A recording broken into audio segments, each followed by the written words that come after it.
Hello, welcome to the World Bank Group's Econothon. It's our first day-long live stream around the globe discussing important topics on economics and development. During the next 24 hours, we are coming to you live from the World Bank headquarters in Washington, D.C., and from the regions where we work. We are discussing how strong economics, finance, statistics, and data support our mission to alleviate extreme poverty and build shared prosperity. Since the World Bank was founded 75 years ago, it has become a leader in development finance with deep analytical expertise that supports our lending and advisory work in developing countries. During the Econothon, you'll hear from World Bank Group economists and experts who are working on country programs and projects to highlight the value of data and research, such as the Women, Business, and Law analysis and the Doing Business indicators that help catalyze reforms in country. You will also hear from our clients, the people we work to help. We want to stimulate new thinking and share knowledge about the solutions to the world's toughest challenges and how we can come closer to prosperity for all. I hope you will join us as we look at the challenges, progress, and potential for reducing poverty and improving lives everywhere in the world. I hope you will join our Africa region over the next 2 hours to see the challenges, progress, and potential for reducing poverty and improving lives throughout the region. Hello everyone, my name is Selena Batchily and I'll be your host today, and welcome to the next 2 hours. We'll be focused on Africa for the World Bank Econothon. Good morning, my name is Pierre Laporte. I'm the World Bank Country Director for Ghana, Liberia and Sierra Leone. I would like to wish a very warm welcome to you in the audience, those connected online and on the continent and beyond. So today's conversations will focus on the biggest opportunities and challenge of the continent, and we have a great set of guests here to talk about the future of work and electricity access on the continent.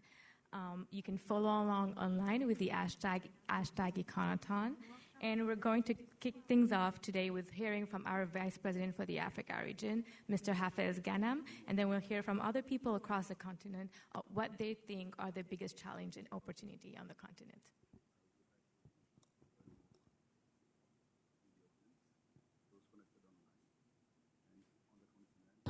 I'm Maura Leary, Communications Lead in the Africa region here at the World Bank, and I'm thrilled to be here today with our Vice President for the Africa region, Hafez Ghanem. Hafez, welcome. Thank you. We are kicking off 2 hours of content about Africa during the World Bank's first ever Econothon. And we wanted to hear from you about what are the things that you think about in your job. So I want to start off with what keeps you up at night? What are some of the challenges you see for sub-Saharan Africa? Well, there are lots of challenges, obviously, in Africa, but I will focus on 3, which I think are particularly important that we need to deal with very quickly. And the first challenge is to catch up and even speed and go ahead of the rest of the world on the digital economy. And I think that this is extremely important because in Africa we need to create jobs. We have a lot of young people looking for jobs, and we need to create 12 million jobs every year. And today's jobs will be in the digital economy, which is very important. But even more important, all of the analysis shows that in the 21st century, industry depends on technology, depends on digital technology. Agriculture depends on digital technology. Services, of course, depend a lot on the digital technology. So it is important for Africa to leapfrog into this digital age in order to create high-tech jobs, but also in order to create jobs in industry, in services, and in agriculture. So this is the first challenge. The second challenge that Africa has to face today is the human capital challenge. You know, at the World Bank, we have developed something that we call the Human Capital Index. And most of our countries are at the bottom of that Human Capital Index. We have very high child mortality rates, very high maternal mortality rates. And the number that scares me the most is the stunting rate. 40% of our children are stunted. And why is this so scary? Is because a stunted child is a child that will never reach its full physical and mental potential. So if we have 40% stunted children, how will we be able to compete with the rest of the world? So this is really an important challenge for Africa. In order to deal with this challenge, I am convinced that the way to do it is to focus on empowering women and making sure that girls stay at school and develop and have opportunities. Why do I say that? It's because we have a situation where many of our daughters do not finish school. We marry them off too young. The mean age of marriage for African women is 16 years old. So we are talking about, the median is 16. So we're talking about half of the girls in Africa getting married when they're less than 16 years old, having children when they themselves are still children. So they don't know how to feed them properly, they don't know how to look after them properly. So it is normal to see high child mortality rates, high maternal mortality rates, high stunting rates, and so on. So this is the second challenge, how to improve our human capital, how to empower African women and ensure that African girls continue their education. The third challenge is more on the macroeconomic, and it is something that we worry about, especially these days, which has to do with the quality of our institutions, the quality of governance, and especially when it comes to managing external debt and foreign debt. We are seeing now big increases in Africa's debt, increase in the cost of borrowing, and I think that this is something that could be worrisome. We need to make sure that we do not borrow at high interest rates. We need to make sure that whatever we borrow for, the rate of return on investment has to be higher than the cost of borrowing. And we need to avoid getting into a debt crisis like what happened in the 1980s. So those are the three big challenges that I feel we need to face immediately. Thanks so much. So when you're discussing these challenges in your travels, when you're meeting with ministers and heads of state, what kind of evidence are you seeing them use in grappling with these issues, and what is sort of the most effective kind of evidence that you're seeing that's really having an impact on policy making? Well, the most important evidence that affects policymakers is the experience from their neighbors, experience from their peers, from other countries. For example, I was talking about challenges, but we also have lots of success stories in Africa. I was just discussing before you came with a team working on Rwanda, on Rwanda's success in reducing corruption, for example. So this is learning what did they do in Rwanda to reduce corruption, and how did they succeed in this area, is the most impactful way of convincing other leaders, other countries to tackle this problem and to try to adapt whatever worked in Rwanda to other African countries. The same thing when we talk about the digital economy, for example. We have success stories in Mauritius, where they've developed cyber city. These are things that can be applied to other countries. So when we talk about women empowerment, in many of the Sahelian countries, they have now a program called Sahelian Women Empowerment and Demographic Dividend Project, which deals with the issue of girls getting married too soon, which deals with the issue of empowering women and girls and girls' education. So this, I feel that learning from one another is probably one of the best ways of moving forward with policy reforms. Great. So we live in a world where data is everywhere. We hear about data coming from satellites and mobile phones and surveys and a million other places, but it seems as though often when we have this conversation focused on Africa, there are huge gaps in the data that we do have. So if you could snap your fingers today and have more data, more evidence, better data, better evidence in one particular area, what would it be? Agriculture. We now have satellite data and satellite information that can help us improve agricultural productivity and help make our agriculture much more resilient and adapted to climate change. One of the big challenges, one of the big issues facing Africa today is the impact of climate change on agriculture and food security on the continent.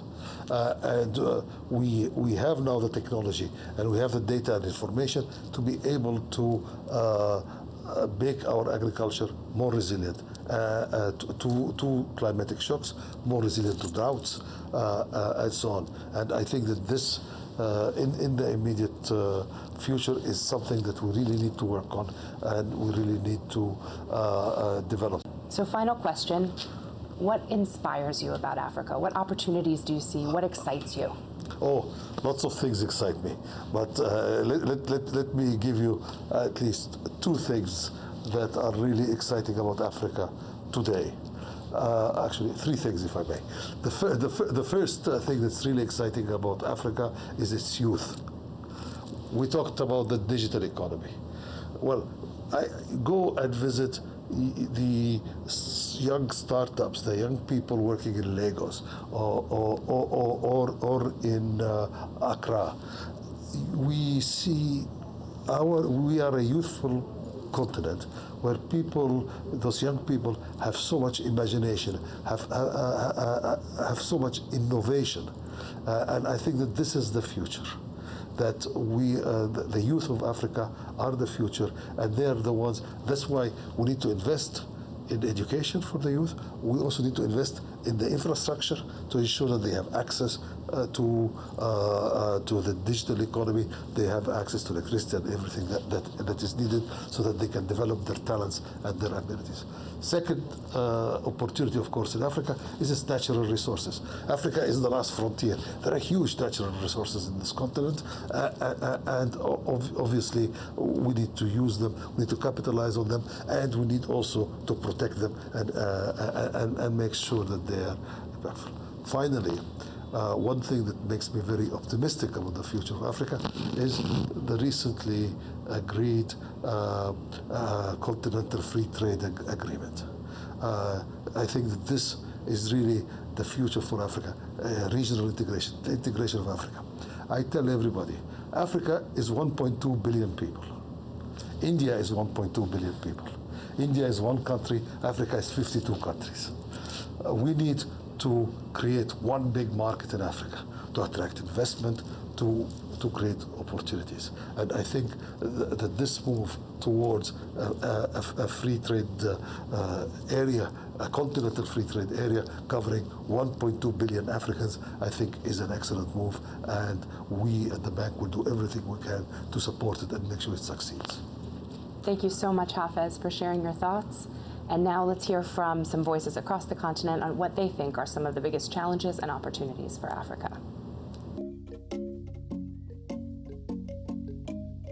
The biggest challenge I see in Africa is that women are not given the chance to do what they can do and how to do it. On a besoin d'une bonne éducation. Il faudrait que les mœurs changent. We need education the way we see certain behavior, and we need to give space to youth in several areas. The poor and the rich. The biggest challenge for Africa is infrastructure and jobs for young people. Youth and education, youth and employment. Il y a le défi au niveau donc, de la santé. There are challenges in health, education, training.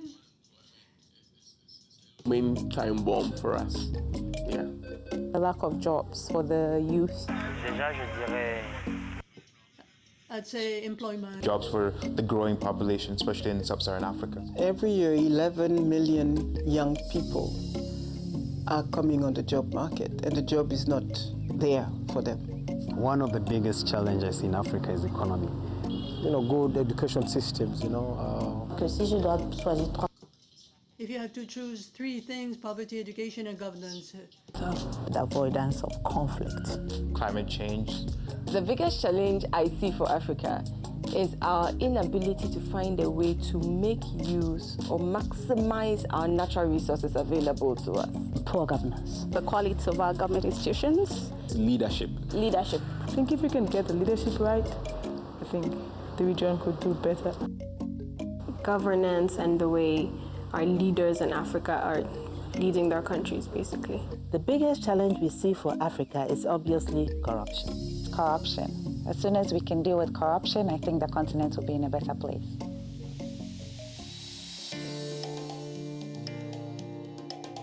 The biggest opportunity I see for Africa is the opportunity to harness its resources. Agriculture should be the biggest opportunity I see in Africa.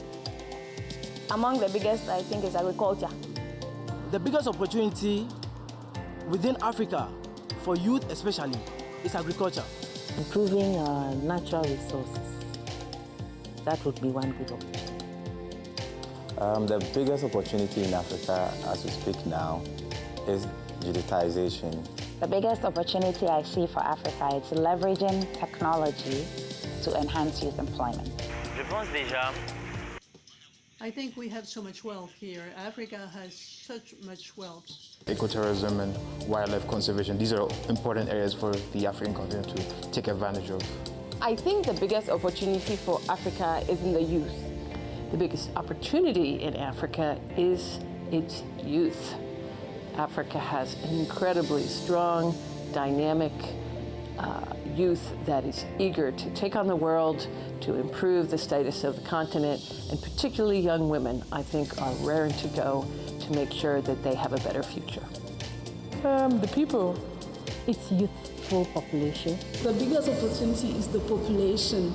Just imagine 11 million of Africans every year finding a job and finding it in places that bring growth and development for the continent.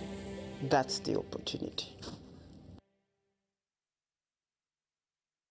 So you heard it from our VP and other people online that the future of Africa is its youth, and there's great opportunities and challenges on the continent. I think it's a great way to set the scene for our discussion today. And so to kick off our first panel on the future of work, I have a great set of guests today with me. I have Albert Zeufack, the Chief Economist of the Africa region at the World Bank. I have Pierre Laporte, the Country Director for Ghana, Liberia, and Sierra Leone. I have Edward Brown, the Director of Policy Advisory Services at the African Center for Economic Transformation. I have Recheal Blankson, the Block for Dev winner for Ghana 2019, and Kofi Dadzie, the CEO and co-founder on Rancard. So, you know, everybody's worried about what work will look like in 20 years, and especially in Africa. And so today we're going to talk about the future of work and its changing nature in Africa. I'm going to start today with Albert. So today your office is launching the Future of Work in Africa report, which is a companion report to the World Development Report of 2019, which talked about the future of work globally. So how is the outlook in Africa similar or different from the rest of the world? Thank you. Thank you very much, Selena.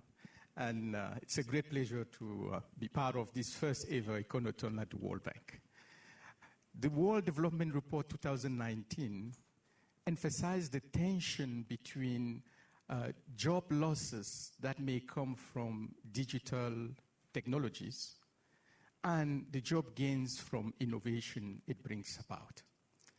We just completed this report in the Africa Region Chief Economist Office that shows clearly that there are similarities but also differences. The first similarity is digital technologies are disrupting the way we work all across the world. That's true for Europe, the US, but it's mostly true for Africa. And if you doubt about this, ask the Kenyan how M-Pesa has changed their lives. Ask the Ghanaian how delivering blood with drones is disrupting the way the health sector works, and the Rwandese have done that before. So it's already happening. Disruptive technologies are absolutely changing the way we work.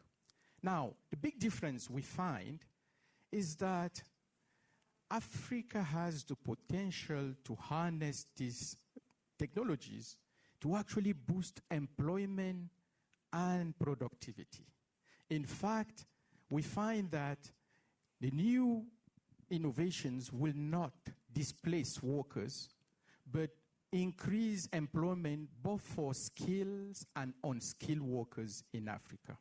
And this is because the challenges facing African countries are pretty different from the rest of the world. We are facing a problem of underemployment. We have a large segment of our population that are actually not being used to the fullest of their potential. Digital technologies can help boost their productivity. We have large segments of our economy in the informal sector, in informality. And technology, again, can actually boost productivity. We have very, very low employment in manufacturing sector in Africa, and we will therefore not lose that much. So we find that Africa can really benefit from the new technologies. But for that to happen, governments in Africa need to do two things. One is right investment, especially investing in digital infrastructure, investing in analog complements such as electricity. But most importantly, we need to adopt the right policies. And the most important challenge we have on the policy front is the regulatory framework. Competition is going to be key to unleash the potential of the digital technologies to be inclusive, to create jobs for all in Africa. Thank you, Albert. I like how you talk about employment and the participation of the private sector, which is the perfect segue into my next question, which goes to Kofi. So, Kofi, I want to know, how are private sector companies thinking about what kind of skills they will need in 10 to 20 years? And if there's a role for the private sector to play in making sure that young people today are well prepared for the future? Thank you very much. Okay, and thank you for inviting me to contribute. So, from the perspective of the private sector, and I will narrow that down to the entrepreneurial approach. Experimenting and taking risks is normal. It's what we do every day. It's the lens with which we view the world. It's one big experiment, change is the constant. So the first real point of orientation is we try to prepare people to not only embrace change, but to create change every day. So if we're able to aggregate enough change to have impact, then we have the economic output that's called disruption. And so we are actually intentional and deliberate about creating disruption, often with the hope and intent that there is greater total economic value created for whoever the stakeholders or the market in which you're having impact.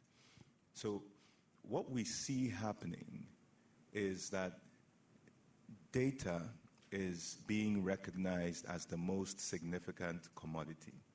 Not oil, not gold, not any of the traditional factors that we've looked at in the past. Now, the factors in managing, owning, protecting, securing, harnessing data also require a slightly different paradigm of learning and working. So if there is data available that a business or a professional can engage to gain value out of, which is walking and transiting from the information to the knowledge, to insights, and ultimately to the wisdom that you can apply to make decisions and to get value. A scenario being, could money lenders make far more efficient loans, which is give out so many more loans, but give out so many more safe and recoverable loans, which would mean businesses could do so much more. If you could harness data to make better decisions like this, you'd want to take a step back and first of all say, do I have the data? Do I have access to it? And do I know how to go through the process of making value out of it? So it's a whole paradigm that in academia is being referred to as data science. In the evolution of that, we're looking at machine learning. And so the critical skill starts with first appreciating that your ability to build streams of data, organize it, understand it, and then to identify what problems can we solve to have more efficient outcomes with data. That's the key skill. What I'd like to summarize the point on would be whoever appreciates what the difficult challenges any economy faces and then understands what the pertaining data to that or those challenge areas are, and then understands how to harness the data to make the best determinations of how to get value and solve those problems, that's the kind of skill you're looking for. So if you're asking what role can the private sector play, or what role does the private sector play, as far as young people and the future of work is concerned, I think the key word is aspiration. To be able to influence young people, you have to understand what are they aspiring to be, and you have to speak that language. So if you can point a path and say, these are the things you need to do to get to where you want to be, it's no longer about work. It's no longer about coming to work. It's about being able to solve certain kinds of problems and preparing yourself to do that. So you don't have to come to work anymore. Just identify these key problem sets, solve them any way you like, sit anywhere you want, address any target market you want. Because of the power of AI today, language is no longer a barrier. Because of the power of connectivity and telecommunications we have today, distance, geography are no longer a barrier either. So you can pick the world as your audience, the world as your market, and identify any problem that you feel competent to construct and solve, and you have a business. And I think that's uniquely the orientation that the private sector and particularly the entrepreneurial sector brings to this conversation. Thank you, Kofi. I like what you talk about, aspiration, and being able to work from everywhere, not being stuck in an office and doing a 9 to 5. I think the private sector has an important role, and I think it's instrumental in how the youth will be in the job market in a couple of years or today. I'm going to go to Ed. So I know that the African Center for Economic Transformation and other institutions are doing research in similar areas. So I want to know, do you see the future work in the same way that Albert presented, or do you see it differently, and why? Thank you very much. Yeah, I think it's a pleasure for me to be here this morning, and I appreciate the invitation by the World Bank to participate in this very important and first Econothon. I think that basically ACET has been doing quite a bit of work in this area, and we are very much aligned to the viewpoint expressed by the World Bank in their recent report. I think two key issues that seems to come out, which we think is important. One is the fact that in Africa, the unique nature of the demographic headwinds continues unabated. So you have a stock and a flow issue. And what digital technologies are trying to do is to provide opportunities for the low-skill, low-education workforce to be able to increase their productivity and also create jobs. So I think that is fundamental. But the other issue also is the flow. that is, the workforce needs to be tooled or perhaps retooled in order to be able to address the challenges offered by the digital technology. And I think the observation made by Kofi on the role of the private sector is quite poignant. But the key point here, as Albert mentioned, is the role of public policy, particularly in terms of how you upskill the labor force. And we know, at least from evidence of research, that secondary education is critical. In fact, there is a going policy dialogue around the whole issue of universalization of secondary education, because it is at that level that you would have acquired, that is, if the system works from kindergarten, primary to secondary, if it works in terms of quality, provision of quality education, direction and relevance of education to the kinds of skills needed for the digital revolution that is ongoing, then at the secondary level, you would have developed the foundational skills which would allow you to build on your capacity to learn creatively and even innovate. So it is very, very important for the role of the state. The public sector has to play a catalytic role. And even in designing curricula to address the challenges offered by the digital revolution, the partnership with the private sector is fundamental. And as Kofi rightly said, there are certain skills that are needed. The private sector is not going to be able to produce those skills on its own because public policy has a role to play in this area. How you define the policies, what are the kinds of training needed, and more importantly, the interface between the public and private, particularly in the whole area of school-to-work transition. How do you retool, or how do you basically strengthen the capacity of the workforce to be relevant for the future of work, for the nature of work that is evolving? So I think that what the World Bank has done, perhaps building on the World Development Report of 2019, and particularly focusing on the unique features of the economies of Africa, that the value of digital revolution, has at least provided some respite in the short to medium term, but we also need to continue to focus on strengthening the skills of the workforce relevant for digital revolution. Thank you, Ed. And I think we all agree that the partnership with the public and the private sector is key and fundamental to move forward in terms of providing the appropriate skills for our youth.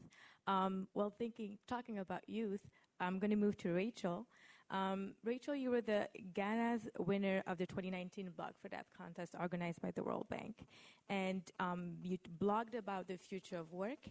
And so I want to know, can you share your thoughts with the audience, especially in what is getting in the way of Ghanaian, but also African youth for being able to take full advantage of the digital economy? Okay, thank you, Selena. So, like she said, yes, I won the Blog for Dev competition for Ghana for this year. And then the topic for this year's competition was how to prepare young Africans for the future of work. So, of course, I was honored to be selected as the winner for Ghana. And then we went to Washington. For some days, I thought that they had just selected, winners from 32 African countries, and we're all supposed to converge in Washington. But then when I got there, I realized that it wasn't just normal young Africans they had selected, but they had selected a group of resilient, self-directed, hard-working young Africans who were not just interested in accumulating degrees, like first degree, second degree, doctorate degree, but were rather passionate about acquiring not just technical skills and marketable skills, but also soft skills like leadership, communication skills, and then self-direction. And the last one, I really stress on the last one because I feel that it's very important for us as young Africans to be self-directed in this digital economy. And so we all went back to our countries, and then we are all still looking at the dynamics in our own countries. And then in Ghana, what I can say is the main challenge is that there are a lot of people who do not really understand what is going on. I know that it's very easy to argue that, okay, there are so many initiatives that are springing up. I mean, we have iSpace Foundation, we have a Tech Needs Ghana, a lot of organizations that are organizing, let's say, training workshops in coding, etc. for the youth. But there are also millions of young Ghanaians who do not really understand all that is going on. I mean, it's so easy for us, for the experts here, to talk about the digital economy, digital skills, but we really need creators, like content creators. We need journalists to break things down for people to understand.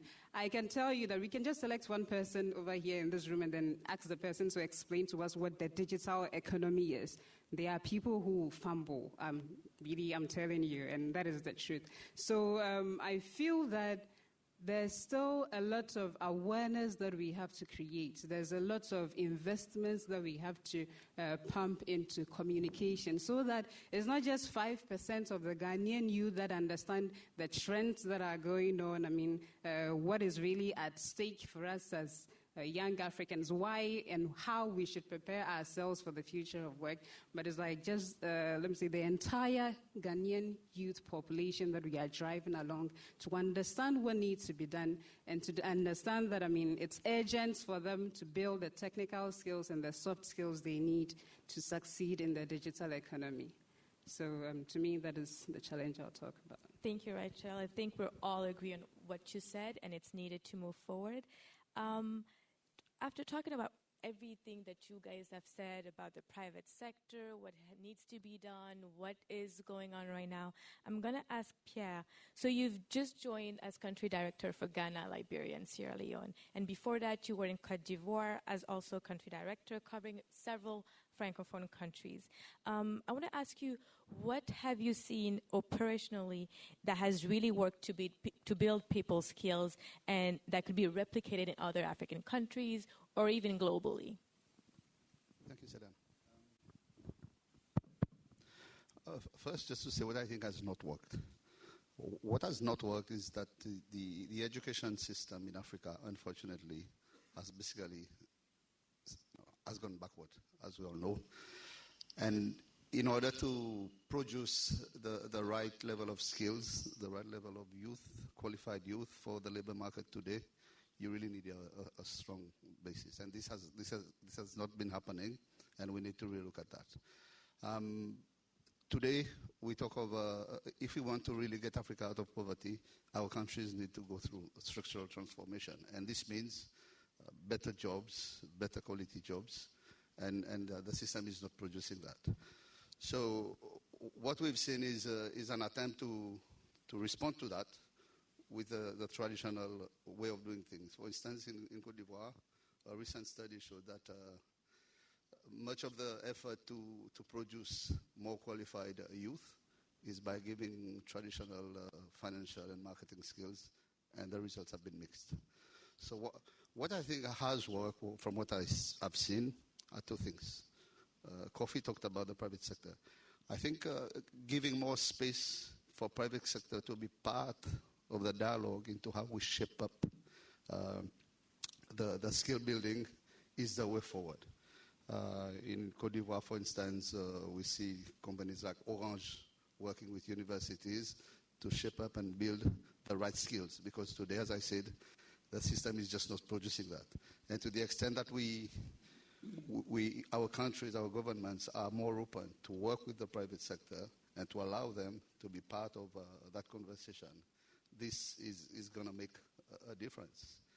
And what I've also seen through my various interactions is how actually digitalization is changing the way youth take the initiative themselves. What I've seen is because of the fact that the system are not giving the youth, one, the opportunity, and second, the type of skills and programs that the job market of today needs. A lot of young people are today taking it upon themselves. I visited startups, and I was amazed to see how much the youth themselves are investing their own time sometimes money they don't have, to actually go and get the skills, because they see that through digitalization, there's a whole wealth of different things that can be done. And you see young girls developing apps to work in agriculture. You see same things across the board. And I think digitalization, whether we like it or not, is changing the way that youth prepares for the world of work of the future. Thank you, Pierre. I think we all agree about what each one of you said about involving private sector, public policies that needs to be changed and evolve, how we need to restate and re-explain to everyone what is the digital economy, everything digital technologies related, and how we can see the potential already. We have a couple of questions from our audience online, so we're going to jump right into it. Whoever wants to answer, just answer. If you want to add one more point, just go for it. The first question is from Fofana Lassina, who asks, what does the future of work look like for older workers? Are they being left out while governments and institutions focus heavily on youth? Selena, that's an excellent question, and it allows me to come back to the discussion on skills. And it's going to be skills for all, not skills for the youth only, right? It's going to be skills for all. But before that, I think it's important to really highlight that the discussion on skills and digital technologies is not a one-way street. It's actually a two-way. Economists will say there is a clear endogeneity between digital technologies and skills. Why? Because yes, we need skills. We need reading, literacy skills. We need more soft skills, we've heard. We need, collaboration, communication skills. We need teamwork as skill as we build it in the education system. But digital technologies can actually allow us to build those as well within our population. So just using cell phones that are not that smart. There are countries already in Africa who are doing agricultural extension using text messages. Countries are improving literacy of older people using text messaging, including in local languages. So the digital is actually an enabler and a cross-cutting booster of learning and productivity. I think it's important to have that discussion, not in terms of we need to first build the skills before we go to digital, but how do we harness the digital to actually solve problems across the board? We see this in agriculture, we see this in services, and even in manufacturing, which is where most of the concern in the US and Europe has been about digital technologies displacing manufacturing. So it's important to highlight that two-way street between digital technologies and skills. And for all the workers, I think it's important, and our report on the future of work has a whole section on social protection. One of the peculiarities of African labor markets is the lack of social protection. Less than 10% of our workforce is actually benefiting from any social protection. Pension funds are not that well managed either across the continent.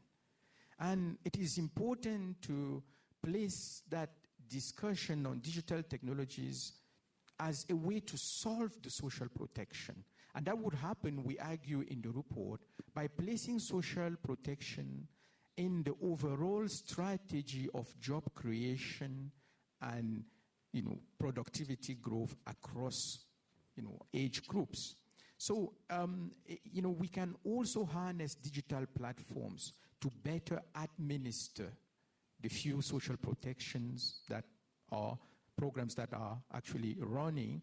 Some cash transfer programs can really benefit from identification, digital identification, reduce wastage, increase efficiency of the management of those public funds to cover more people. So I think one of the conclusions of our report is that if we invest in the right instruments and adopt the right policies, we can actually harness the digital technologies for all. Thank you, Albert. I'll go for you, Ed. In terms of adults, one can argue that the downside risk of digital technologies perhaps are much higher than for the youth because they are mainly more digitally challenged. And I remember very well when I was growing up that there was the adult education programs, literacy and numeracy. And digital technology today offers tremendous opportunity to really even crowd in more the adult population, those who are no longer capable of aligning themselves with the evolving needs of the private sector. And for those who have had long history of working either as entrepreneurs and so on, the digital technology, as Albert said, also offers an opportunity for them to be able to upgrade their skills, particularly with AI and voice, what is it called, interpretation and all that, which is very critical. So definitely there is a need for the state to also recognize the downside risk and to be able to provide the enabling support to ensure that those who are still in their late 40s or late 50s and so on, who are still, because life expectancy is increasing in Africa, and of course people in their 60s and late 60s are still very much economically active. And how they face the growing challenges of digital technology is something that public policy should seek to address by ensuring that partnership with the private sector. So I just wanted to add that. Thank you. Go, Kofi.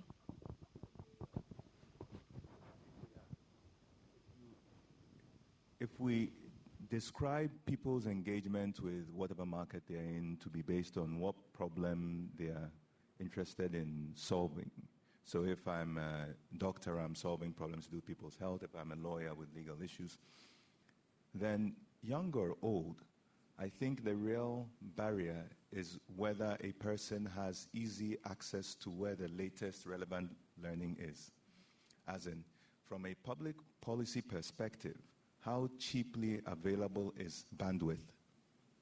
Because if I'm 75 years old and I'm economically active and I'm in the problem area, which is agric or teaching or law or medicine or whatever it is, what I really need is the next YouTube video, which has instruction on how to apply the latest methods. And most of us here do this all the time in our work. And so I think if bandwidth, on the other hand, is not cheaply available, then whether you're young or old, you're handicapped. Because whatever it is you need to learn to stay relevant, you don't have access to. Thank you. Pierre? I just want to go back to the issue of social protection, which Albert raised. I agree. We need to prepare something for the older generation when they leave. Without being pessimistic, what I see though is this is being more a medium to long-term solution. Why I say that? Because the reality today in Africa, social protection systems are quite, I wouldn't say primitive, but most countries are in early stages of really putting in place a fully functional, modern social protection system. Some countries simply don't. So we need to ensure that governments are really ready to invest in that. You know, what the tendency is today, I see, is that World Bank comes in where we are present with social protection systems. But this may not be sustainable because some countries are not in parallel investing in the long term.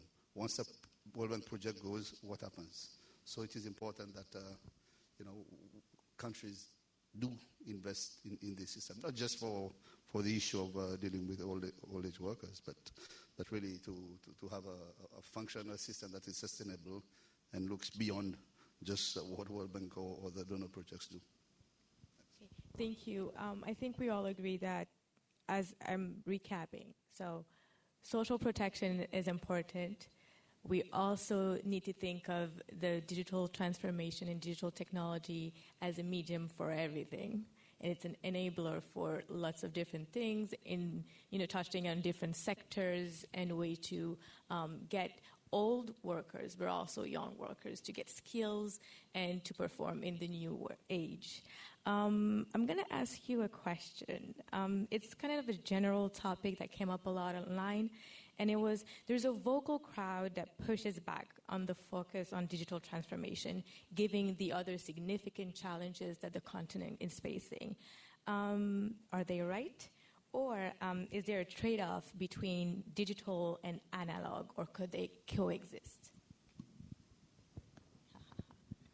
I know, it's a little thought-provoking, but I like it, so let's go.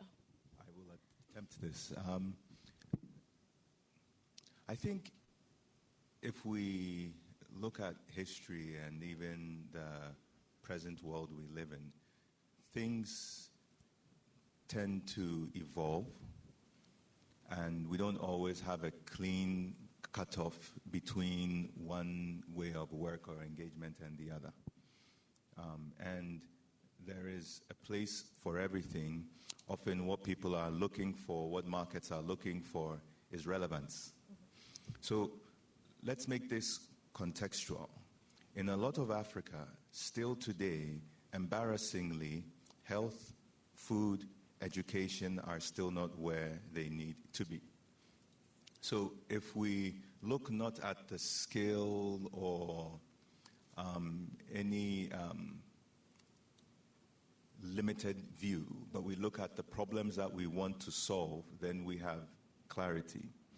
If we can do education better by, and so from the public policy point of view, using a marketplace approach, not a procurement approach, not a pre-designed method leading to an RFP for company X or Y or Z to implement something, but a marketplace approach that says, here are the goals, here's what we want, here's the kind of education we want to achieve, say, at the secondary level. So let's open this up for innovation. Since we have clear benchmarks and clear goals, we can open it up and let people experiment. Let schools experiment, let entrepreneurs, innovators experiment. And we will find that it is possible if you put in the hands of students simple digital devices, high-speed bandwidth. Their learning rates will go way beyond anything that we've seen anywhere at any time in history, because they will no longer be limited to what they heard in the classroom. They can play back anything that they need to relearn. They can find other sources of learning the material they need to achieve, and they can do it in their own time and in their own approach. Every person has a different way of learning. Also, if you focus more on access than on pre-definitions, then you are not limiting who can learn, where they can learn, and how. It means anybody who has access to some basic tools can learn what they need to. I will use a small example. My 10-year-old son has a better grasp of geography and the sociology of nations than many adults I know, and a very natural grasp of it.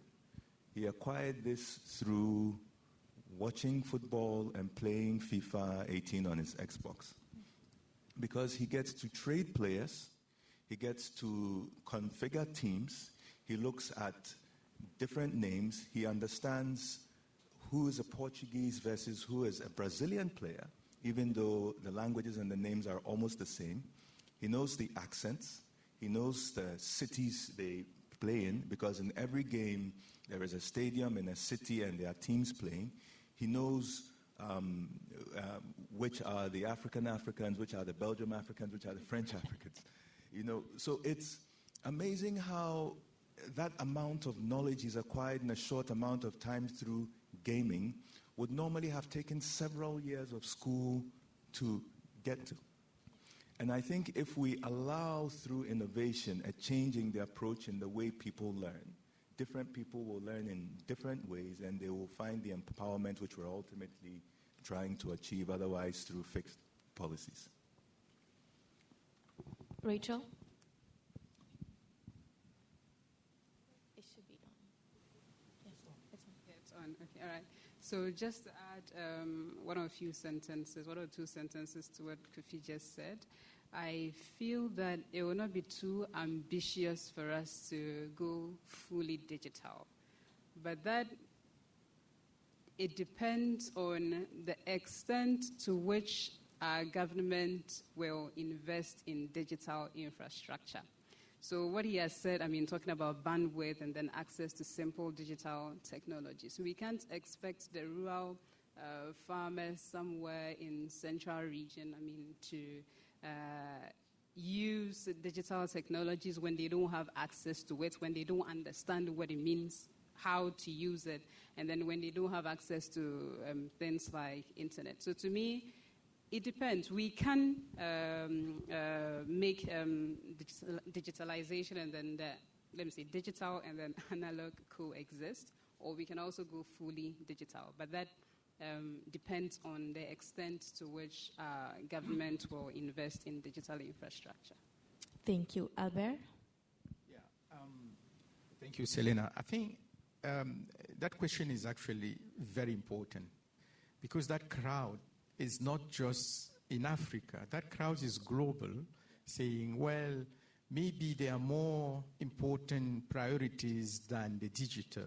And for Africa, well, you still have people who cannot feed themselves, people who cannot have health care. Why do you have to devote the scarce resources into digital? I hear that all across the continent as well.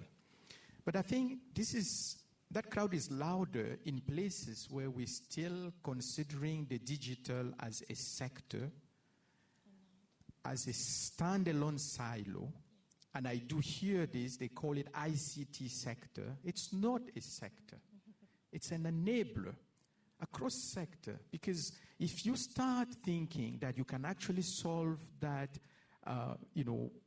low productivity in agriculture, which is the reason why we cannot feed ourselves, while we can actually feed the world, right? If you start thinking of the digital as a way to raise agricultural productivity, then there's no trade-off anymore.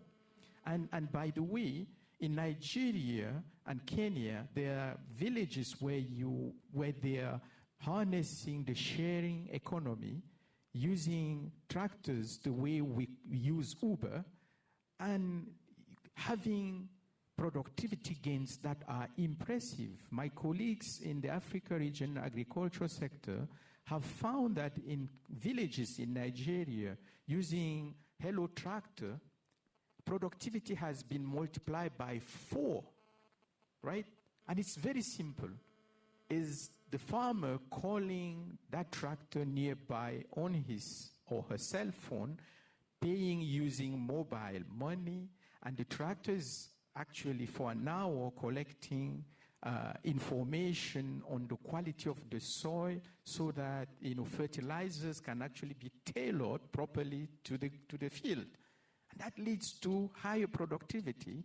Incomes are rising in those villages, so people can afford healthcare and education. So it's important to move beyond that dichotomy of digital versus other sectors or digital versus analog.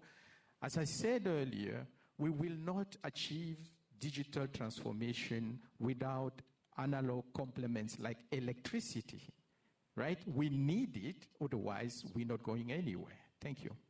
Thank you, Albert, and thank you all for contributing. I'm going to ask you the very last question for our panel. I want one sentence for each one of you. If you go beyond, I'll just cut you off. I'm giving you a heads up so you know. So the last question is, what is one thing that has to happen today to make the future of work brighter for all Africans? I'll start with Pierre. I'll keep it simple. I just linked to the last question you raised. I think we just have to embrace digitalization. It's inevitable. It's here. and we have to embrace it. Thank you. Ed? The key is to strengthen the analog. It's very important. It's foundational to driving digital technology. And as, what is the name again? I've forgotten. Yeah, the lady mentioned, if you do not have access on a regular basis to a good bandwidth, to electricity and all that, you're not going to get anywhere. So I think that is fundamental, and the state has a role to play there. Thank you. Recheal? I think I would say the same thing, subsidized internet for everyone. Okay. Kofi? I would put it this way, highly accessible, available, high-speed bandwidth. We're ending with Albert. Yes, building on Kofi, it's going to be about the right policy environment, the right regulatory framework to make bandwidth accessible and affordable. We need more competition, and we need to empower the African youth to learn differently. So we agree bandwidth is the #1 priority. I want to thank you all for being on this panel today. It's been great. I think we're all learned a great deal, and we're going to go into our next Econothon quiz show on Africa. Stay ready.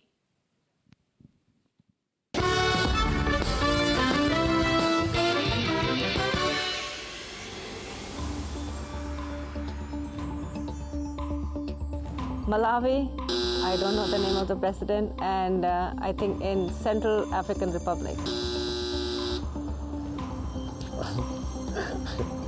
List of Kenya or Lesotho, Kenya.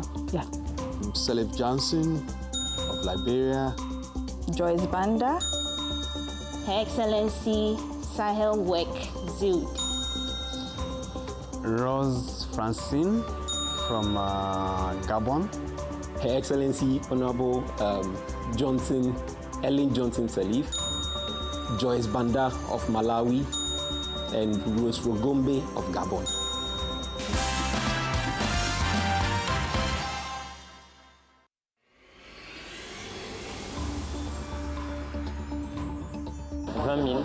$20,000 par exemple, par mois. About 20 jobs a month. About 10,000. Donc je dirais 10 millions d'emplois par. When you talk about 10 million.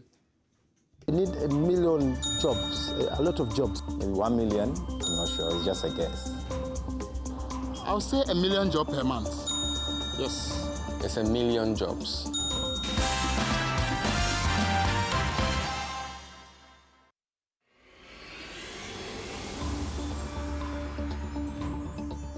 South Africa and South Africa and Nigeria.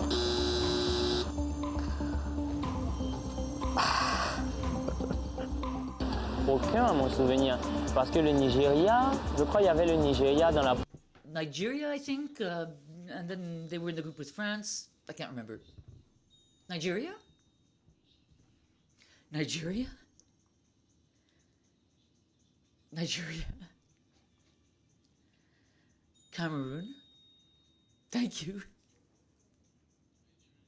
Le Cameroun et le Nigeria. Oh yes, the two African teams were Nigeria and Cameroon.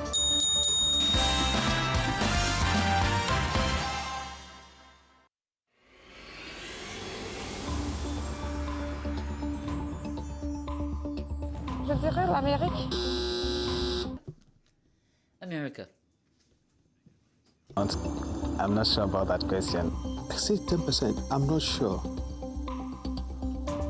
Je dirais l'Afrique du Sud. I'd say South Africa. Africa region, I guess. Sub-Saharan Africa. I'm sure we use more mobile money than anyone else. I'm not too sure.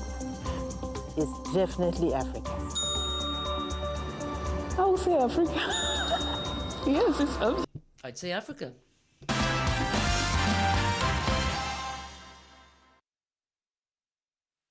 Well, that was great. I think you guys learned amazing fun facts about Africa. I sure did. Now let's dive right into our next topic of conversation, which is powering Africa's transformation. through electricity access as a driver for productivity and job creation. Again, I have an amazing panel with me. I have Albert Zeufack, the Chief Economist for the Africa region at the World Bank. I have Momodou Njie, the Director of Planning and Development at the West Africa Power Pool. I have Marta Wakoli, Project Development Manager at Virunga Power. And I have Harald Poeltner, Associate Partner at McKinsey, Kenya.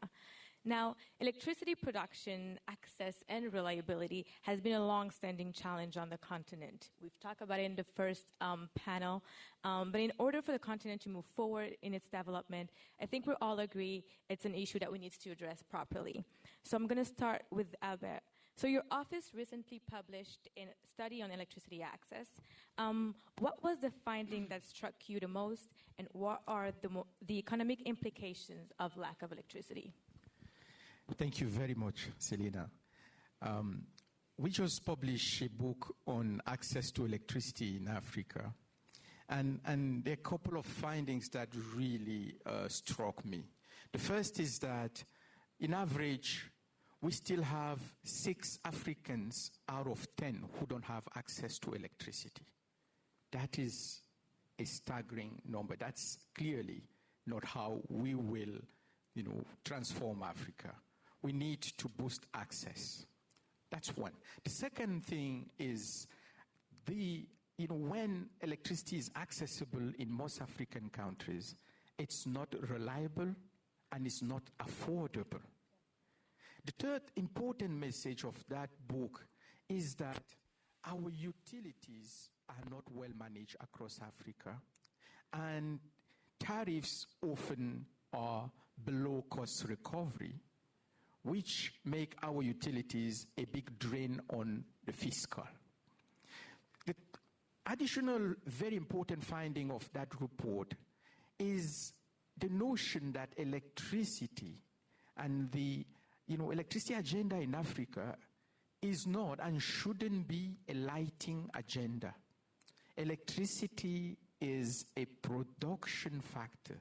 Electricity contributes to African transformation when it's put to productive use. I think it's important to highlight that we will not solve the problem in Africa by just distributing solar lanterns to every household. That will not yield the right return. If we want electricity to be a driver of African transformation, we have to focus on productive use. And last but not least, that book is highlighting the need for the demand side factors to be addressed. And more importantly, it's about complementary investment to make electricity a big contributor to our economic growth.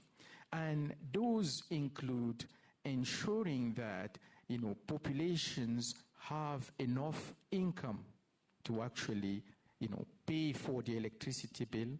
We need to ensure that housing is actually appropriate for electricity. We need to make sure we ensure that our utilities reduce both operational and technical losses to certainly provide the kind of energy we need. Thank you. Thank you, Albert. I think you set this in perfectly for my next question to Momodou about electricity access and regulation. So let's jump right into it. So the West Africa Power Pool is working across 14 countries to make electricity accessible to everyone. In fact, we're broadcasting from Ghana, which is a country that exports electricity to a number of neighboring countries. So what are some of the challenges of working across borders in this way, and what are the opportunities? Thank you very much, Selena, for the question. First, I'd like to thank the World Bank for associating the World Bank in this event. We are very happy to be here.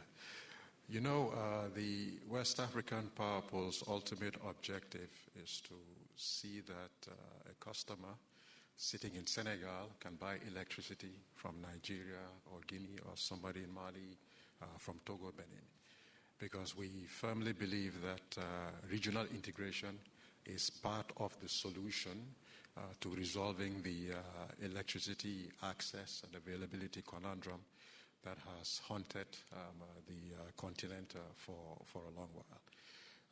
The WAP was set up in 2006, and I can tell you that one of the immediate challenges that we face was how to create an appropriate framework in which countries with diverse approaches could agree to plan in common on what would be the infrastructure that would be put in place to ensure that at the end of the day, the customer would get the best quality electricity at an affordable price. It took a lot of undertaking and actually involve getting commitment from the highest level within the region, that is the head of state, on a common investment plan to make sure that all the countries would agree to that. I think another challenge was the issue about capacity.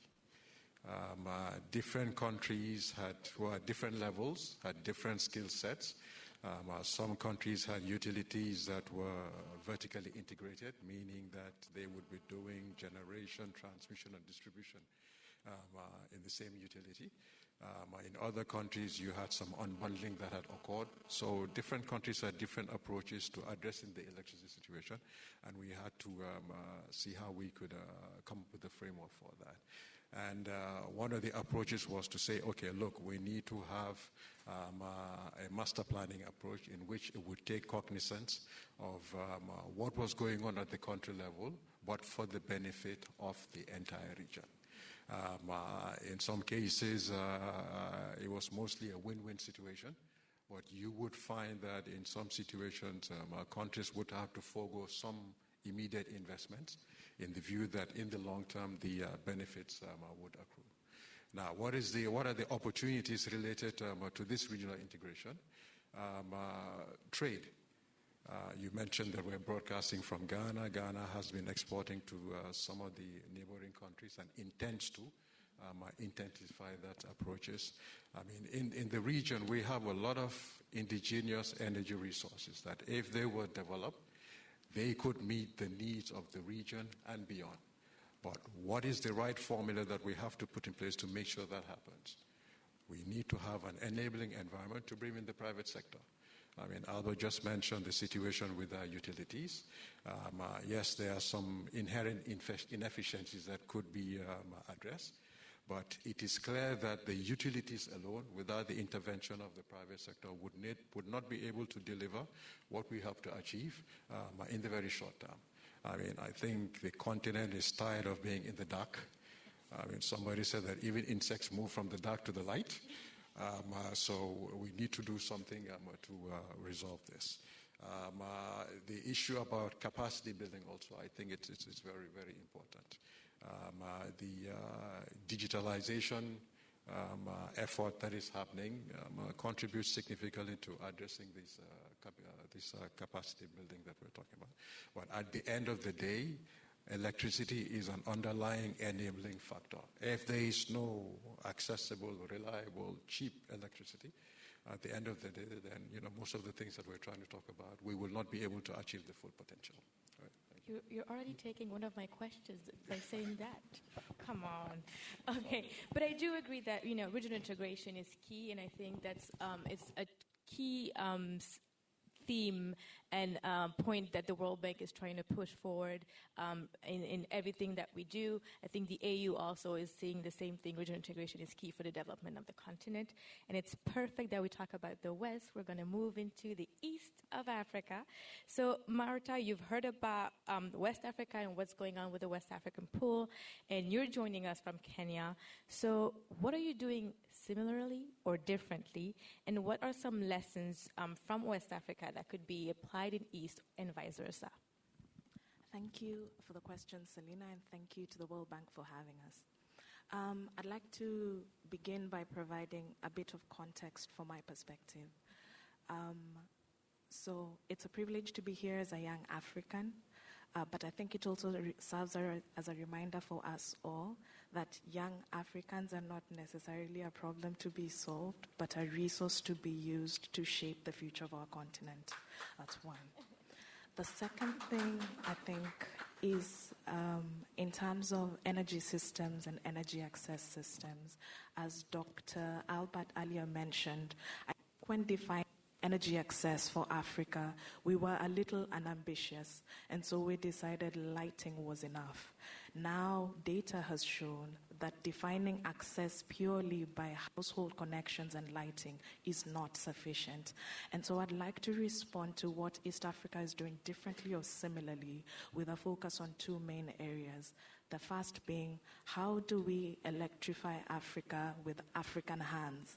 And the second being, what kind of energy systems do we need to stimulate and support job creation? So to borrow from the West African power pool, East Africa has a similar power pool. In fact, as we speak, the Kenya-Ethiopia high-voltage interconnector is under construction and is supposed to be commissioned sometime in 2020. That is to allow us to import the cheaper hydropower from Ethiopia's abundance and to export to them some of our geothermal, which Kenya has abundant resources of. That's one of the things. Another thing is the increasing access. We are sitting in Ghana today and they have an impressive statistic of about 89% access for electricity.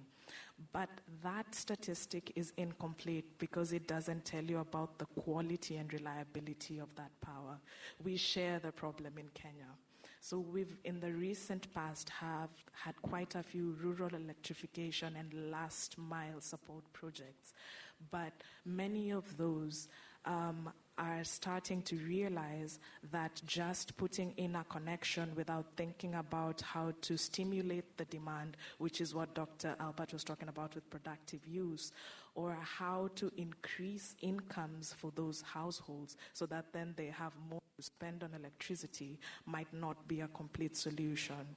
In terms of what can we learn from each other, I'd like to highlight an example from Nairobi, which is industry-academia collaboration, and in trying to answer the question for how do we electrify Africa with African hands.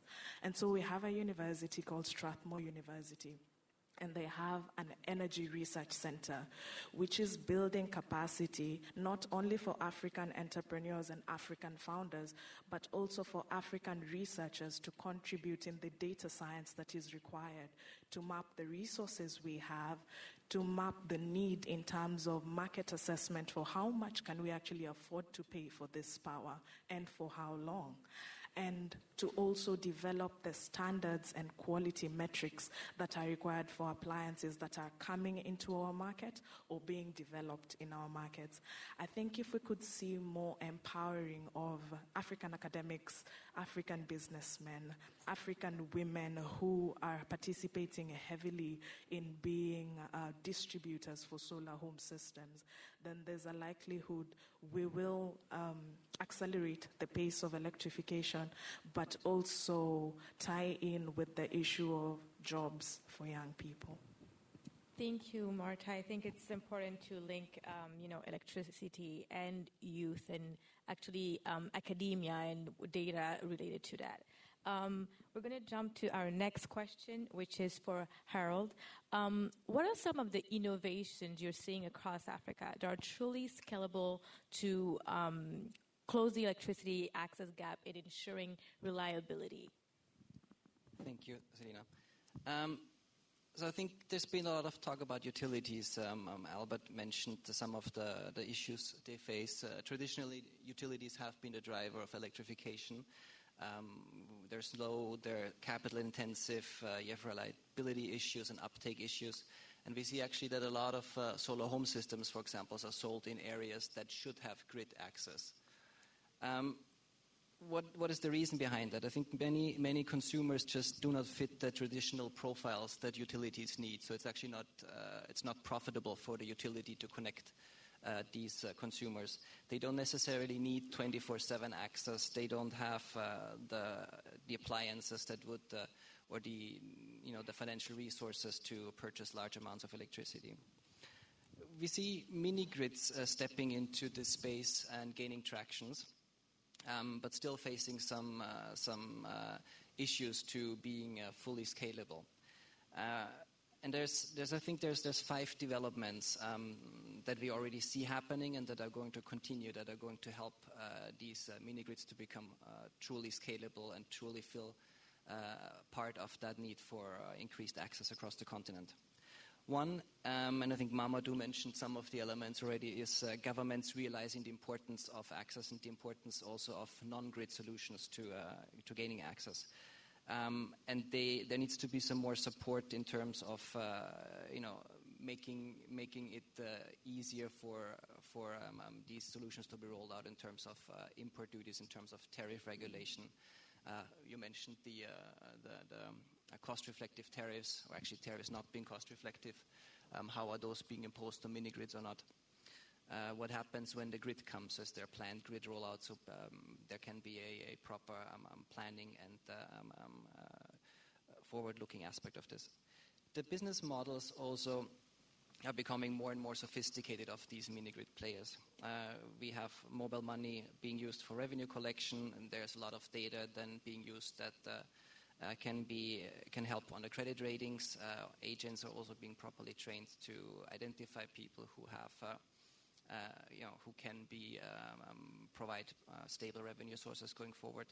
All of this increases the confidence of financiers and makes it easier for the players to access capital to scale.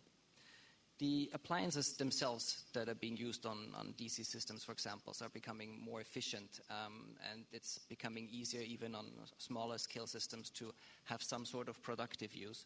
You have refrigerators, you have oil mills, oil presses, grain mills. All of these can actually create incomes really quickly, and we've seen that within days or weeks of systems being installed. These small businesses pop up and create incomes that in turn then also lead to more purchasing power and people having better livelihoods. Solar and storage prices feels like we've been saying that forever, and it keeps continuing the trend. We see another 50% decrease in solar and storage prices that are going to make everything cheap as well.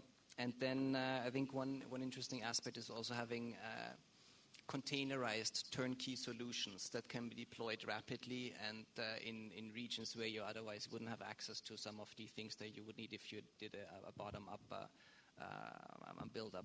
So we see, I think today, players who can deploy a 150 household system out of a 20-foot container in 3 days, and that's just going to grow. Now, I think it's great now that we talk about access and everybody having electricity in the house and productive use. I think there's one aspect that comes with that, and that's the fact that we're bringing batteries and we're bringing LED lights to areas and countries that don't necessarily have the appropriate collection and disposal systems for them. I think even with clean technologies, there are these environmental impacts, and solving them will be, I think, one of the next challenges to address in the future. Thank you, Harald. Thank you for all those great examples on solar storage, mini-grids, and how the government needs to realize the importance of off-grid solutions. We have a couple of questions from our online audience. So there are 2 questions from William Kemi and Barnes Miwe on renewable energy, green energy, and how it impacts the lives of rural populations. How are we supporting efforts of individuals in rural areas promoting such energy, and what are the policies in place, and linking all of this with job creation for both women and youth and the continent. You can all drop in at any moment. You can challenge each other. We like a little challenge, so go ahead. Marta, go ahead. So I'll take the question on how do we stimulate or how do we encourage people who are going into the renewable energy sector, especially with creating opportunities for youth and women, because I happen to be both. So from my experience in Kenya, for instance, you'll find renewable energy technology that is trying to solve a problem in agriculture or agro-processing is likelier to succeed than many other industries. This is because it ties in directly with food, and because we have a growing population, people must eat.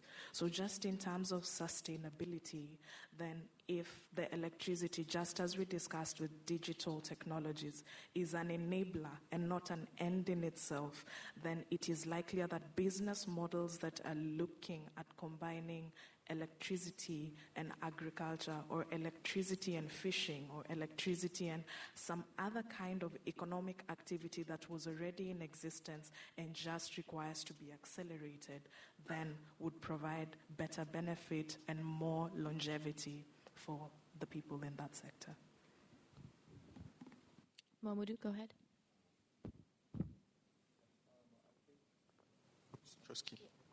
Yeah, I think renewable energy is a concept that we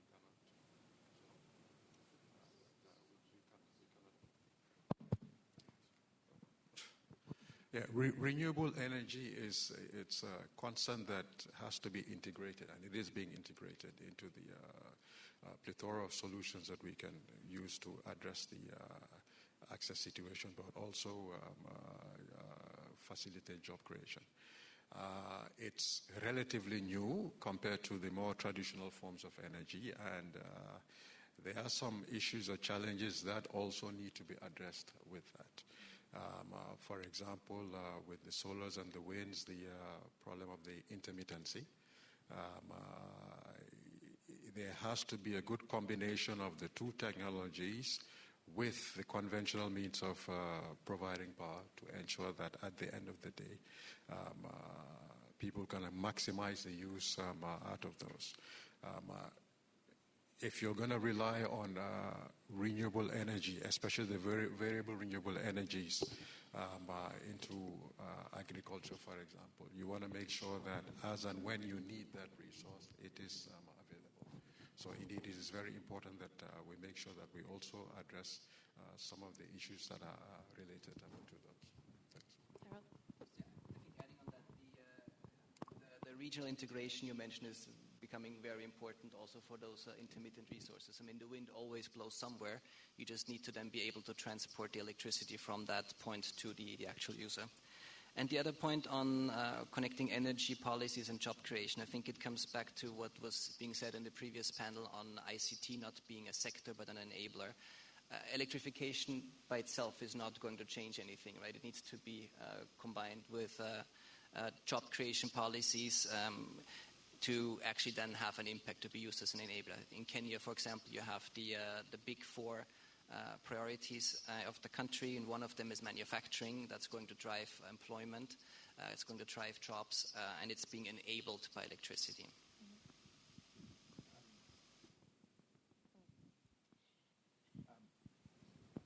Is it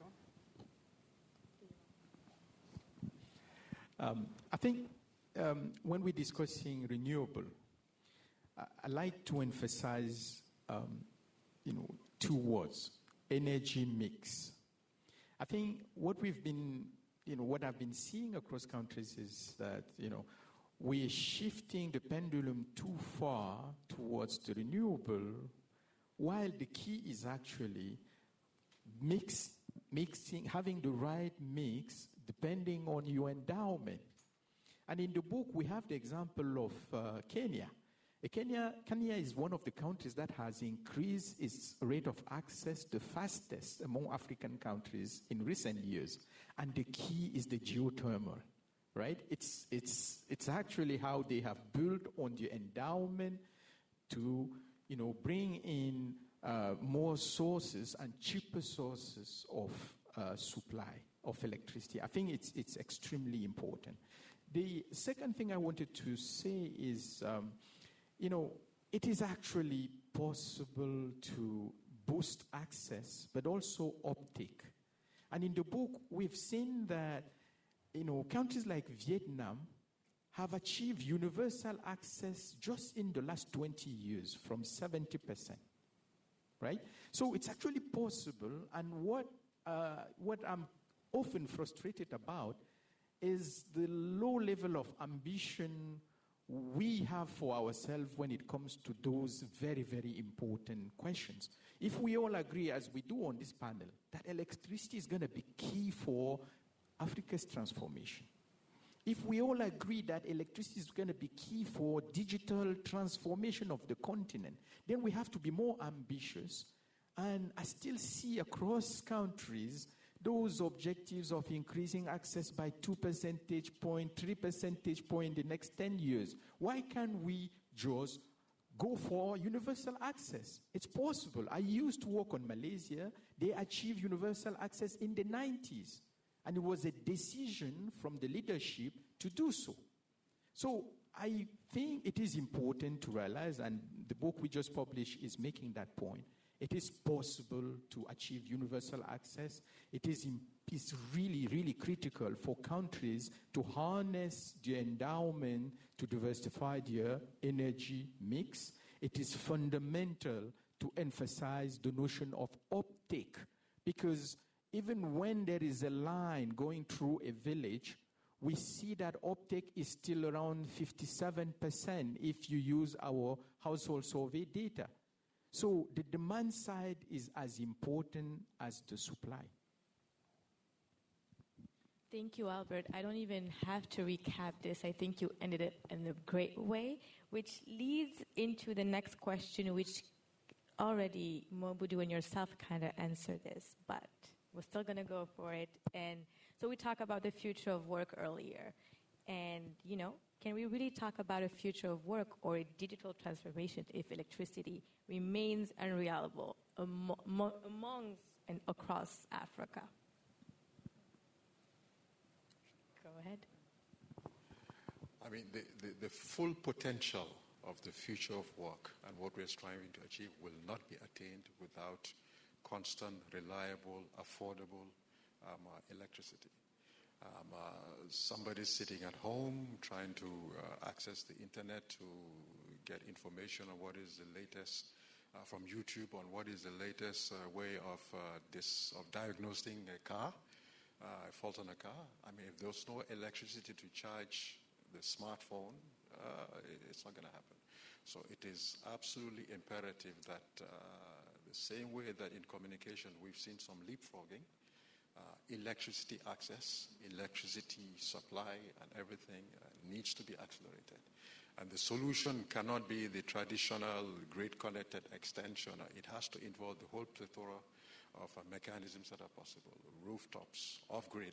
I mean, even connecting communities across the border. I mean, we see some situations where communities along the border might have electricity, but in the neighboring other communities that don't have electricity, it will take a long time for the grid to arrive or to put in a standalone solution. You can do a simple connection and all that. I mean, there's a whole plethora of solutions that need to be employed with the right policy direction and also with the involvement of the private sector to make sure that it happens. And it has to happen quick. Yeah. Thank you. Thank you. Anyone wants to jump in? I was actually always surprised around the continent. You have power outs, there's inconsistent access, but everybody has a smartphone. Even in Kenya, in Liberia, somewhere else, when the power goes out, I can still use the internet. I remember I was at some point in the Masai Mara on a game drive in the middle of nowhere, basically, far from any kind of electricity access, but still able to hold a conference call on that game drive, which may not be the best use for a game drive. But there actually is a lot of solutions and ways to make it work, even if you're not on the grid, even if you don't have a fixed wireless access connection to the internet. So I do think there's actually quite a positive outlook on that with all the innovation and all the ways that Africans have to find solutions to the problems. Thank you. Marta? I think to just chime in on what Harald has just said as a person from Kenya with good internet. Whenever people talk of Kenya and digital transformation, they reference M-Pesa. But the part that they reference is that we're able to transfer money from mobile phone to mobile phone across the country in seconds. But what they don't see is the back-end infrastructure that supports that system. So it's all well and good for us to afford mobile phones and mobile charging systems. But really, for a transformed continent, what we need to think about is the amount of power we need to support the data centers, the cell towers, the repeater stations that allow for the internet connection to be good enough for the mobile money to run on it. Thank you, Mart. Go ahead, Albert. I think one simple way to put it, and I think we all agreeing on this panel, is that Africa will not transform in the dark. That's simple. We have to work on serious partnerships between public and private sector. We have to, empower Africans to resolve those problems, as Martha said. We have to ensure that we run our utilities efficiently. That's on the supply side. On the demand side, we need to emphasize uptake and the need for electricity to be for productive use. Thanks. Thank you. So my last question is, how many years will it take to move from 6 out of 10 African having access to electricity to, say, 9 out of 10? You said to be ambitious, so I'm... Well, as I said, Vietnam has achieved, universal in 20 years from 70%. And I think, they did that when technology was not moving as fast, right?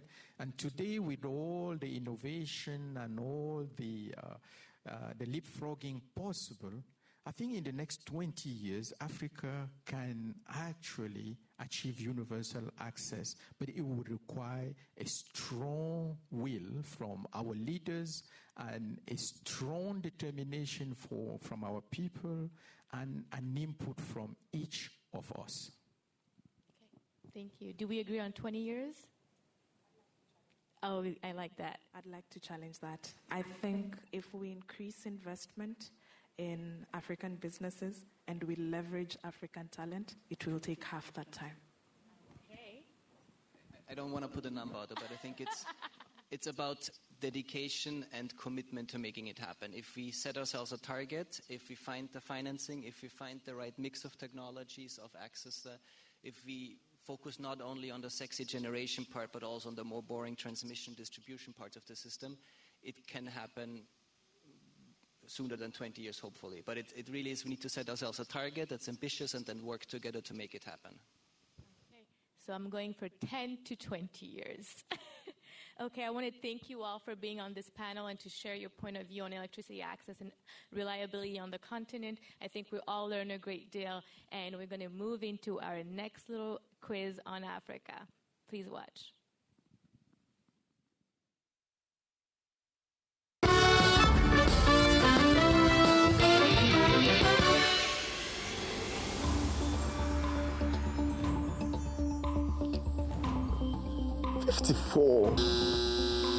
I can give a guess to be our 6. Sincèrement, Honestly, I don't remember.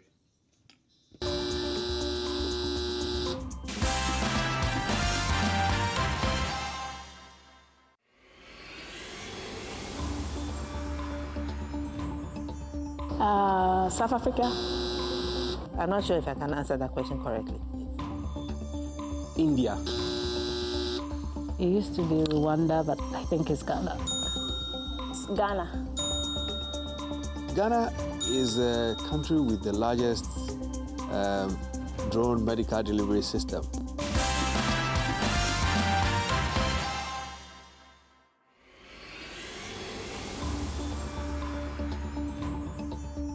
L'Afrique du Sud. South Africa. It's Rwanda. Yeah. It's really on the spot. Je dirais l'Afrique du Sud. South Africa.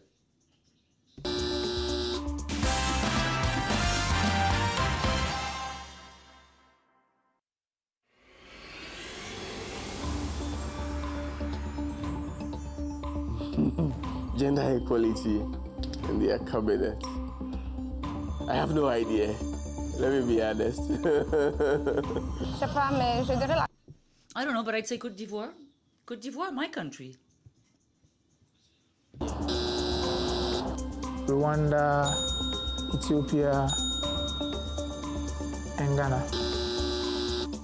South Africa, maybe Ethiopia and Rwanda. I'm not too sure. It's South Africa, Rwanda, and Ethiopia.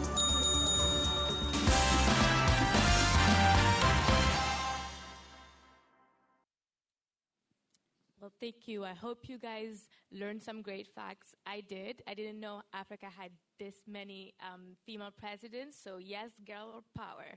I cannot have the chief economist of the Africa region with me here and not ask questions on different sectors, because we all know you guys want to know other things, but just the future of work and electricity. So I'm going to ask you, Albert, some of your most asked questions. We're going to talk about different topics, debt, gender, agriculture, climate change, and stuff like that. But let's start with the most asked question that Albert gets every time, everywhere he goes. And this is, how are African countries dealing with their debt? Are we progressing and improving, or are we regressing? Thank you very much, Selena. Yes, as the chief economist of the Africa region, my office produces a lot of work, as we have seen in the previous sessions, on electricity, on the future of work, but we also monitor macroeconomics across the continent. So one of the biggest risks to our macro outlook in Africa is the rising debt. And, when Africa went into the HIPIC initiative in the 90s, we brought down debt to GDP ratio to around 20% or less. But in the past 10 years, Selena, we have now moved back to an average of 52%. And we have a handful of countries in Africa that have debt to GDP ratios above 100%. So, yes, the debt situation is actually quite preoccupying, and some would say alarming. So what we have seen is an increase in debt ratios. But what is even more interesting from my perspective is the changing composition of African debt. In the 90s, it was a crisis of concessional debt. But the structure of African debt has become more private, more non-concessional. It has become more market-led. Most, number of African countries are now issuing Eurobonds to finance, their needs. And that debt has also become, therefore, more costly, raising issues of debt sustainability. So, the focus on the rate of debt is important, but what is even more important is how sustainable is our debt. And we now have 18 countries in Africa who are in high risk of debt unsustainability, right? So this is probably one of the issues that keep me up at night. There are countries in Africa, and there's one country in Africa that spends 90% of its fiscal revenue in just debt service and salaries. So there is almost nothing left to finance education, to finance, health, to build the human capital and the productive assets that should power growth moving forward. We cannot afford to stay in that path. We cannot allow our countries to really come back to that kind of situation. So, yes, the issue of debt in Africa is one of those issues. But I want to close saying we should probably go beyond discussing the level and the composition of debt, but focus on what is the debt for. And we've just done a study in my office. My colleague Cesar Calderon and I have just finished a paper showing that most African countries are actually not borrowing for investment, but for consumption. You would agree with me that it's not going to pay for itself. For countries that are investing debt, we find that the efficiency of investment is very, very low, which means that, there are some issues with governance, corruption in infrastructure projects that are not leading to a high return. Again, that would not make reimbursement easy. Thank you, Albert. I think that was a very concise and straight to the point answer to the question of debt. We're going to move into gender. It's the topic of the moment. I'm happy for that. We're not complaining. I want to know, what are some proactive steps that needs to be taken in order for girls and women to have the voice and space to thrive and play a more important role in African societies? Selena, let me first disagree with you. Gender is not an issue of the moment. I, for one, was raised by a very empowered woman. And because she was educated, she got all of us in school, and the first person in my family to have a PhD was my sister, not me. So I'm glad to know that. so it's not an issue of the moment. It is crucial for us to understand that gender economics is smart economics, period. Right? We need to function with both engines, not one engine. Women are more than half of our population. We cannot leave women on the side and believe that we're going to be sustaining growth in Africa. So in the Africa region, our new strategy is actually putting a huge emphasis on gender empowerment. We see gender empowerment as the entry point to Africa boosting its human capital.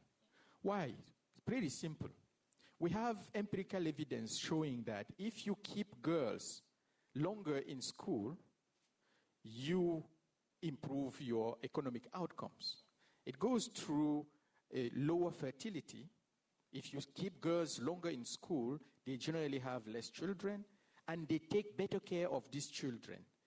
Children from mothers that are educated tend to do better in school. It's obvious because the moms would certainly help, with homework and others. They are in better health. There's less stunting with kids from educated mothers, so health issues are less. And we do have more women educated who can actually participate in the labor market, which is the other thing. So empowering women for us is key to human capital, because girls can go to school and we need to all be, champions for that cause. And I believe we should all, in our respective families as African, ensure that girls are not taken out of the school for early marriages or all the other reasons. We need to make sure our sisters stay in school. That's how we're helping the continent, right? The second thing is we need to ensure that women have access to the labor market. In the region of the Sahel, where we see the highest fertility and the highest poverty across Africa, you have a combination of low girls' education and very, very little access to labor market. We need to ensure women have access, participate fully and productively to the labor market. The third area of gender empowerment we are really focusing on is access to productive assets. Land. There are a number of African countries where women cannot own land. That's an issue. There are areas where women cannot borrow because they don't have that collateral, and land could actually be a good way to collateralize and have access to credit, get them to start their own businesses, and also improve our distributional outcomes. So it is important, and combined with this, if we have good women and child health programs, we're sure to have countries that would stand on both feet. So we agree that women are the backbone of the economy. Absolutely. Great. Another question. So the VP talked about improving our agriculture and making it more resilient and adapted to climate change. So what do you think needs to be done, and how do you see African youth play a role in that issue? I think the issue of agriculture is one that really, bothers me, right? We just finished a report in my office that shows that for 40 years, the average productivity of African agriculture hasn't changed, and is terribly low, and is the lowest of all regions of the world. While we know that more than 70% of our population is actually living from agriculture. When we know from another study we did that 83% of the poor people in Africa live from subsistence agriculture. How can we eradicate poverty while keeping that constant? It's impossible. We would have to find a way to boost agricultural productivity. And the reason why productivity is so low from my perspective in Africa is three things. One, Africa is the only region where agriculture continues to be rain-fed, primarily. Irrigation hasn't penetrated African agriculture the way it did in Southeast Asia, and it's being done elsewhere else in the world. Second is we haven't actually seen a lot of technological adoption within our agriculture. And that is certainly hopefully going to be helped by digital technologies, and it is useful to ensure that we have the right seed, we have the right fertilizers, we have all the technologies that can help. And the third reason why we are suffering with our agriculture in Africa is climate change. We see alternance with El Nino, La Nina, especially in the east coast of Africa. We see an alternance of droughts and floods that are equally bad for agriculture. And we see that devastating production, devastating livelihoods of people across East Africa. In the Sahel and in the West, we have drought and desertification coming down. Lake Chad, for example, has lost, more than half of its water in the last 50 years. So we're seeing that happening, and that is certainly affecting agriculture. We need to tackle climate change really decisively. We feel it in our livelihoods on a daily basis. So it's a call also to action for governments to take climate change into action and move forward with it. I have a last question for you. So we talked about different, the biggest opportunities for the continent, whether it's future of work, electricity, ultimately human capital, digital transformation. However, there is still a number of people that live in extreme poverty on the continent. So I want to ask you, what is your call to action to Africans on the continent, Africans in the diaspora, policymakers, and other development partners? Selena, I'm going to be very brief. I think as African, we need to stop being complacent vis-à-vis poverty. There's nothing normal about being poor. You just need to travel the continent, just like I have done in the past week. I was in one of the poorest areas of Zambia. I went to a city called Gwembe, where the World Bank is implementing a project to bring girls back to school. But on my way from Lusaka to Gwembe, I have seen poverty the way none of us should actually live with. We just need to decide to end poverty now. Thank you. Thank you. Well, I think that deserves a little round of applause for the people in the room. I think that was a great way to end our segment today. We've heard a lot. The chief economist is urging you all, not only the people in the room, but government, policymakers, and the youth and the diaspora, to change the way we are pushing the continent forward. You need to be ready. And, Africa is the future, but really, Africa is now. I want to thank you all for being here today, for focusing on Africa for 2 hours. And I'm going to give the last word to Pierre Laporte.